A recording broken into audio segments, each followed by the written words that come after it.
We are unboxing this USB webcam. It is supposed to be full HD 2K slash 1080p. Details on the box where it says that it is compatible with these platforms, and then it also says it's compatible with these.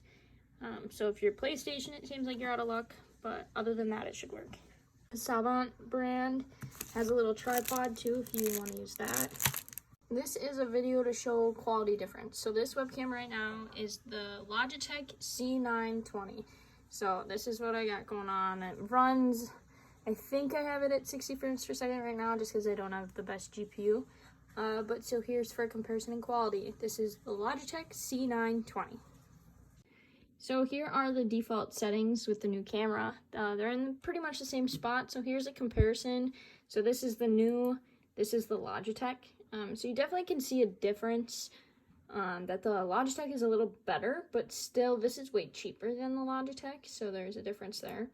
And after going into the properties and changing a few things, if you turn the contrast up, it makes the camera look way better, and it's almost at a comparable standpoint now compared to before. So this is the Logitech, this is the new camera. So messing with the contrast makes it a lot better too.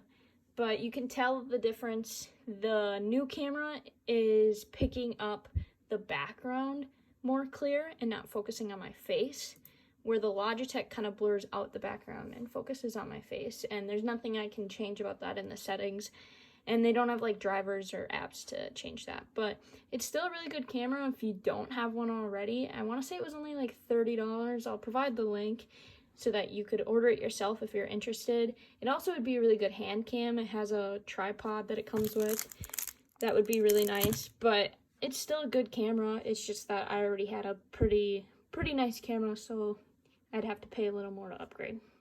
The camera is a little more hot to touch. It's not really warm, but compared to my other webcam, it doesn't really have any heat to it, so that would be something to watch out for. If you're using this for streaming and you're using it for more than like an hour at a time, you might come with some difficulties.